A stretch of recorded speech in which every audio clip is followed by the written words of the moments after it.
Clemenceau, un homme de conviction, son programme pour la justice. Une causerie de Christian Vigouroux, donnée au musée Clemenceau le 16 mai 2023, autour de l'exposition Focus Clemenceau et la justice, et déclinée en podcast.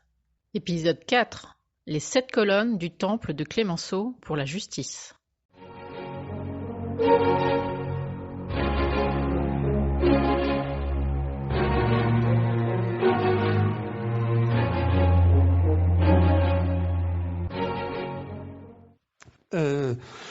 Je saute aux 7 colonnes du temple quand je rapproche ces deux mots, Clemenceau et la justice. Je vais enfoncer des portes ouvertes, mais je le dis à ma manière et selon ma hiérarchie. Premièrement, sur le pénal, il n'a pas peur de la sanction, mais il sera inflexible sur la justesse de la justice. Dans le journal du 21 décembre 1895, en première page, c'est pas une affaire pour spécialistes, la justice, en première page, Clemenceau défend Louis Cauvin, condamné par erreur aux travaux forcés. Voilà encore un sujet, petit fait divers, qui aujourd'hui serait même pas mentionné dans les journaux, et il a été condamné à tort, et la manière dont on le va réparer l'erreur faite ne satisfait pas du tout Clemenceau, et il va agir en ce sens. Mais surtout, Clemenceau veille à ce que le jury populaire soit composé.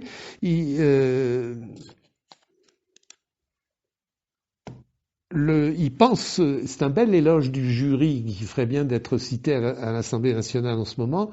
Il pense qu'un homme, citation, dont ce n'est pas l'habitude mise en demeure de se prononcer sur le sort de ses semblables, il regardera de près. Fin de citation. L'homme dont ce n'est pas l'habitude, c'est-à-dire des juges non professionnels, il regardera de près. Vous allez me dire, c'est quand même la première chose qu'on doit demander aux juges, d'y regarder de près. Bon. Et enfin, contre la peine de mort, c'est fait partie des abolitionnistes absolument convaincus. Il aura 2 gardes des Sceaux quand il est président du Conseil, président du gouvernement en 1906. Guyot de Seine, abolitionniste convaincu, puis Aristide Briand, abolitionniste convaincu.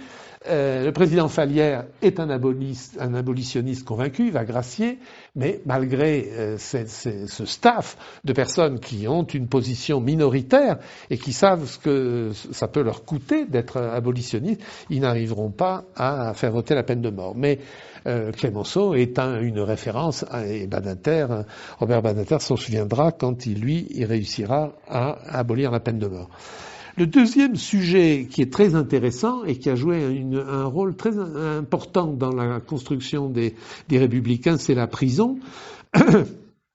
Le député, chacun revient à ses origines, même empruntées, le député de la Creuse, Martin Nadeau, prolétaire devenu député et préfet de Gambetta, et puis député de la Troisième République vers les années 1880, a beaucoup fait pour les accidents du travail, pour la protection contre les accidents du travail, la formation des jeunes filles, la formation professionnelle, et c'était ça, les hommes et les femmes éclairés du temps.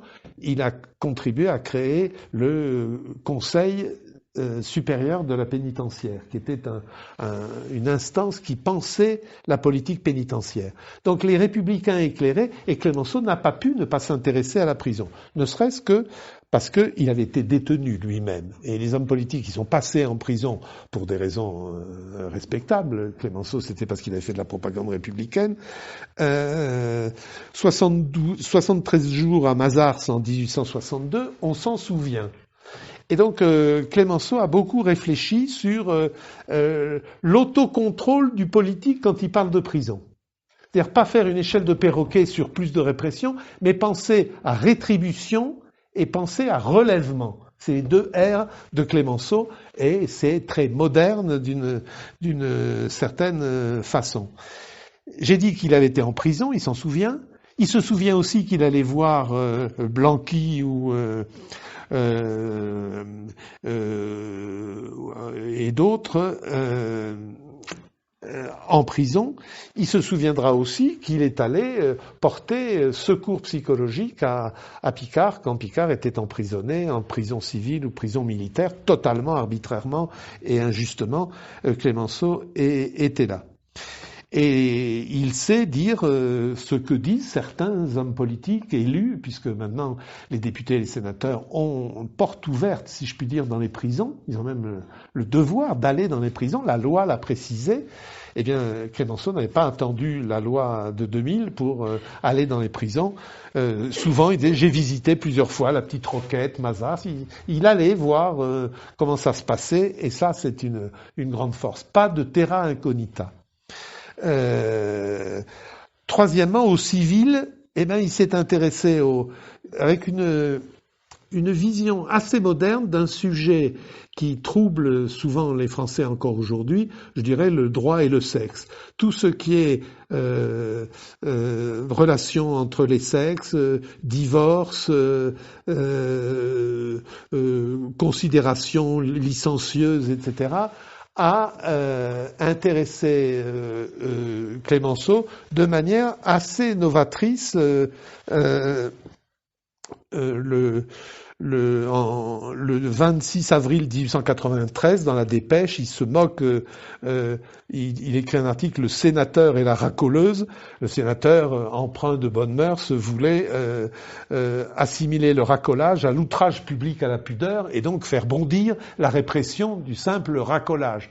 Et il est du côté des femmes prostituées. Rien ne lui paraît évident. Prostituée égale à punir très sévèrement, l'équation ne lui va pas. Et c'est cette petite lumière qui interroge, qui m'intéresse et que je retiens dans cette présentation. Au soir de la pensée, qui publie en 1927, à la fin de sa vie, il écrit « L'ancien esclavage de la femme a perdu ses formes les plus brutales, mais la réalité de son émancipation profonde sont encore à venir. » Et ça, c'est quand même assez fort, même s'il sera de ceux qui vont dire piano sur le vote des femmes. Donc, ambiguïté, mais vision quand même sur la femme comme personne qui n'était pas répandue absolument à l'époque. Sur les juges, on ne peut pas dire que ce soit l'amour fou. Dans la mêlée sociale, le chapitre intitulé « Des juges », il les manque pas. Par exemple, vraie méditation de combat pour l'impartialité et pour la présomption d'innocence, quand il s'insurge contre les juges qui préfèrent le témoignage d'un seul policier contre le témoignage de 3 manifestants. Toute ressemblance avec des événements contemporains serait purement fortuit. Non, mais cette équation interroge. C'est peut-être le policier qui a raison, d'ailleurs.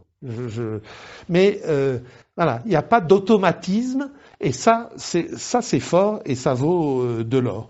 Alors, il met en cause toujours le petit fait et les grands principes.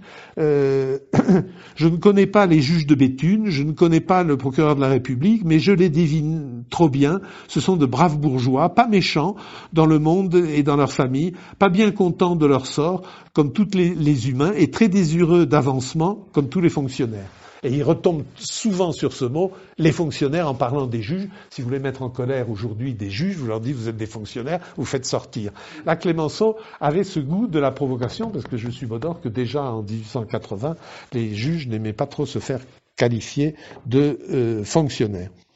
Alors, il ne méprise pas les juges, mais il a une certaine méfiance, et quand la bulle médiatique, parce qu'il y avait des bulles médiatiques aussi en 1903, le juge Magnot, ce juge qui décide d'innocenter une femme qui avait volé un pain. Vous savez, ça a fait.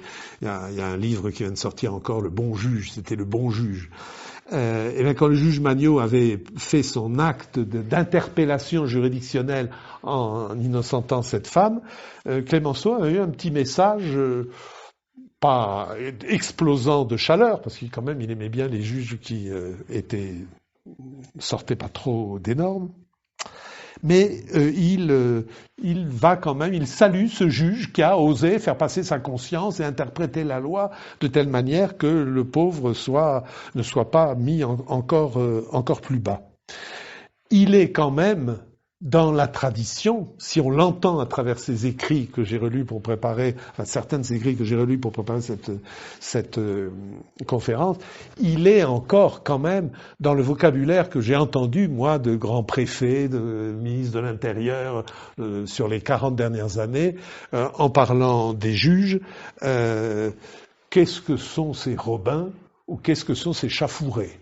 Ça, je l'ai entendu de mes oreilles, de la part de hauts responsables. Je ne vous dirai pas ce que j'ai entendu de juges parlant de tel préfet ou de tel policier, ce qui était aussi fleuri. Et d'une certaine façon, ça me va assez bien que ça accroche. Quand on en sera au maillon après maillon, comme je disais tout à l'heure, ça serait dommageable. Il n'y a pas de risque avec Clémenceau. Il ne confondait pas un maillon à un autre, mais il plaçait les juges sous son regard, et ça l'amenait, cinquièmement, à avoir des idées sur le statut de la magistrature.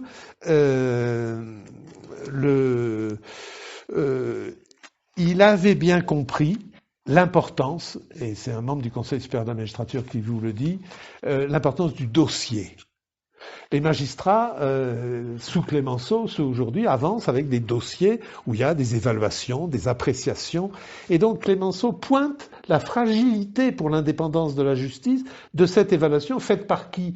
Par un garde des Sceaux, qui va être d'une couleur politique, qui peut... Alors heureusement, dans la durée, vous avez 20 évaluations avec des personnalités différentes, mais il mettait en garde sur les conséquences que pouvait avoir cet appel à avoir des bonnes évaluations, faire le beau pour avoir de bonnes notes, quand il s'agissait de justice. Et moi, j'ai lu Ségré, même s'il avait une conception qui passerait pas du tout aujourd'hui du rapport entre le garde des Sceaux, le gouvernement et les procureurs, il avait cette idée que il faut protéger la magistrature, non pas pour elle, mais pour chacun d'entre nous le jour où on a à passer devant elle. Donc, dans sa célèbre interpellation au Sénat du 22 juin 1917, il affronte son ancien ministre Viviani, qui est alors garde des Sceaux, sur la proportionnalité de la peine. Et il se moque, et ça c'est très contemporain, il se moque du ministre de l'Intérieur Malvy, qui a publié une instruction ordonnant au préfet, on est en 1917, de poursuivre les actes de pacifisme et de anti-guerre. Et il se moque du ministre de l'Intérieur qui n'est pas fichu de faire respecter ces instructions. Il trouve qu'il n'y a pas assez de poursuites. Alors là, il faut s'arrêter un instant sur ce que ça veut dire dans sa conception du parquet, branche armée du gouvernement qui est chargée de mettre en œuvre les poursuites décidées par le gouvernement. La libre appréciation par le parquet dans le cadre de politique générale, c'est pas une place absolument chérie par Clémenceau. Mais il a eu le mérite de penser la structure de la justice entre le politique, le garde des Sceaux et le gouvernement, et le parquet qui va saisir les juges. Ces trois acteurs ont chacun leur place. Clémenceau est un de ceux qui l'a pensé de manière assez autoritaire, mais qui avait au moins le mérite de différencier le rôle de chacun. Et l'indépendance de la justice commence par ces différenciations. Et enfin, il a une belle affirmation que j'ai trouvée dans ses écrits,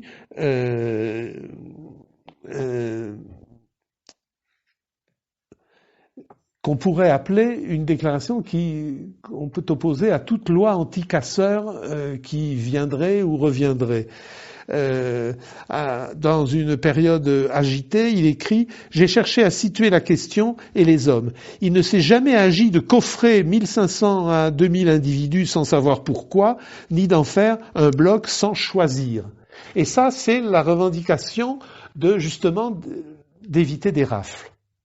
La justice, c'est une question individuelle où chaque individu doit porter sa responsabilité. On ne prend pas comme ça 1500 personnes et c'est bon à méditer par les temps qui courent. C'est une très belle phrase que je pourrais mettre en exergue Sixièmement, sur la justice militaire, alors ça c'est l'histoire d'un échec, c'est très intéressant. Il avait de bonnes raisons, le gouvernement Clémenceau, avec Clémenceau à la présidence du Conseil et Georges Picard sabré au sens propre et au sens figuré par l'institution militaire et la justice militaire. Il avait de bonnes raisons de réformer la justice militaire.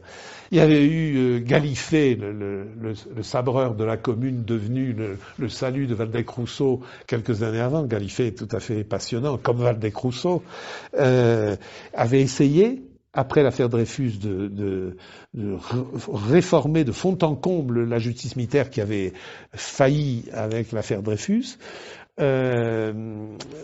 André, le général polytechnicien, avait lui aussi essayé, échec. On arrive à Clémenceau avec Picard, cette extraordinaire nomination de Picard, l'homme poursuivi par toute l'armée qui devient son chef. Ça, c'était quand même formidable. Et donc, on va réformer la justice militaire. Mais là, c'est très intéressant. Le projet Picard s'engage, il connaissait pas trop la politique, il dit donc la loi va être votée. Le parlementaire dit c'est pas à toi, ministre, de dire si la loi va être votée. Elle sera votée quand on le voudra. Alors ça chemine à l'Assemblée, mais c'est bloqué au Sénat. Toute ressemblance avec des choses qui arriveraient aussi aujourd'hui serait purement fortuite. Et donc Clémenceau s'interroge. Entre-temps, il y a eu la révolte du 17e de ligne à Béziers, en pleine discussion de la loi sur la réforme de la justice militaire. Clémenceau, qui est quand même pour l'efficacité, se refroidit un petit peu sur la réforme profonde de la justice militaire. Picard, qui n'a pas trop compris, continue à penser que ça va être voté, mais bon. Et il est pris sous le tir de la gauche, Vaillant, Jaurès, qui dit mais non, ça va pas assez loin, il faut supprimer la justice militaire, la passer totalement au civil, et ceux, au Sénat notamment, qui pensent que c'est une folie de pas faire respecter la discipline la plus stricte dans l'armée, et donc quand on est pris sous double feu, et qu'on est même soi-même, je parle de Clémenceau, un peu moins convaincu qu'avant, eh ben la réforme de la justice militaire attendra. C'est un drame à la française, une réforme que tout le monde sait nécessaire et qui ne se fait pas. Il y en a eu d'autres, y compris en matière de justice, ces dernières années. Et peut-être enfin, un septième trait qui est d'une actualité aussi très forte, c'est la justice et la pression internationale. Le jour où j'écrirai mes mémoires qui n'intéresseront personne, je raconterai un ou deux épisodes de pression internationale sur la justice. Même entre la France et la justice, quand la France refusait une extradition, un bel arrêt du Conseil d'État sur la France qui refuse une extradition vers la Suisse parce que, pour de telles raisons. Donc les relations entre les démocraties sont pas simples, et puis quelquefois il y a des pressions qui sont pas du tout démocratiques.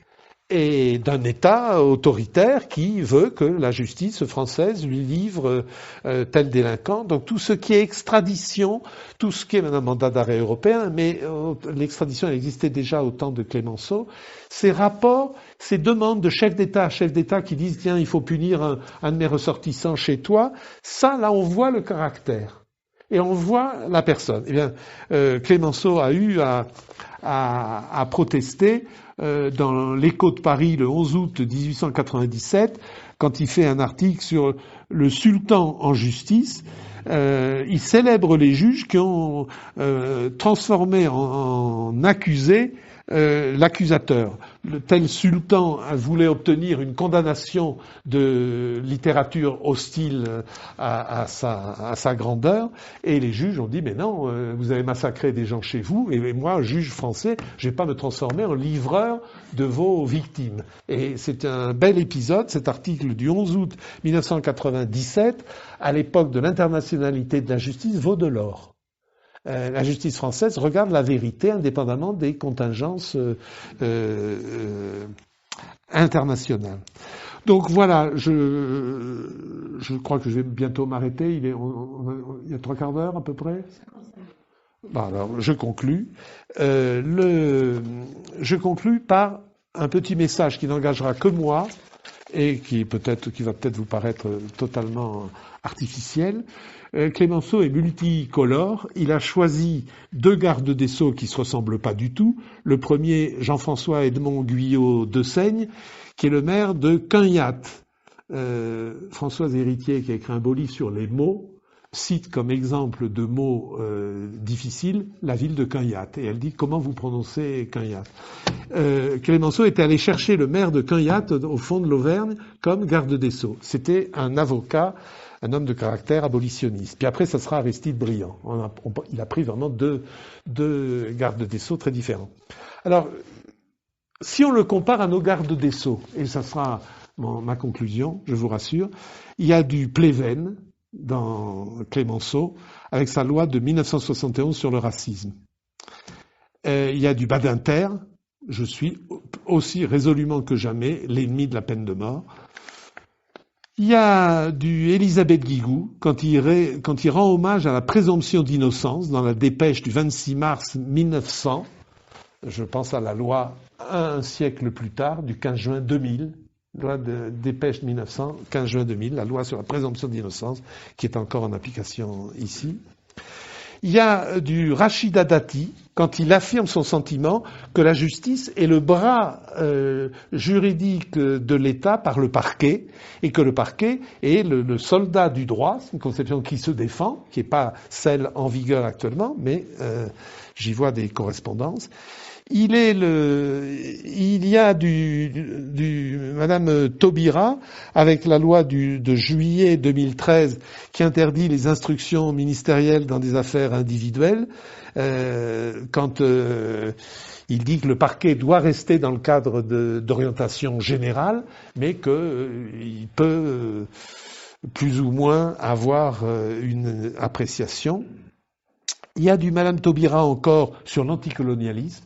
Là, il se distinguait vraiment de son époque, vous savez son combat contre Ferry, mais tout ce qui était justice coloniale, mesures liées à la colonisation, il se raconte. Il y a du Mitterrand dans sa mémoire et la fermeté contre ses adversaires. Le président Mitterrand se souvenait de quelqu'un qui, il y a 40 ans plus tôt, lui manquait de politesse. Eh bien, Clémenceau, c'est un peu la même chose. Il se souvient de tel ou tel magistrat ou de tel ou tel homme politique qui pourra faire condamner comme Caillot. Il y a du Père Ben, qui a marqué son ministère par la séparation entre les procédures normales et les procédures spéciales de grande criminalité, avec ce que Clémenceau a fait sur la police judiciaire spécialisée dans les grands fléaux. Il a déjà montré cette capacité de la justice de changer de vitesse quand le fléau le mérite. Si vous me permettez une appréciation personnelle, il y a du monsieur Dupond-Moretti dans le sentiment ambivalent vis-à-vis des juges. Je n'en dis pas plus. Il y a du monsieur Méhaignerie sur l'indépendance et la responsabilité professionnelle des parquets, de manière organisée, de manière juridique.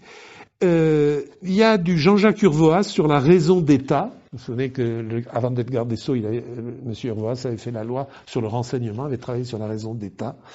Donc on peut trouver comme ça des héritages lointains de Clémenceau. Et je terminerai en disant que dans je citerai un de ses derniers articles, 1er octobre 1896, dans la Dépêche,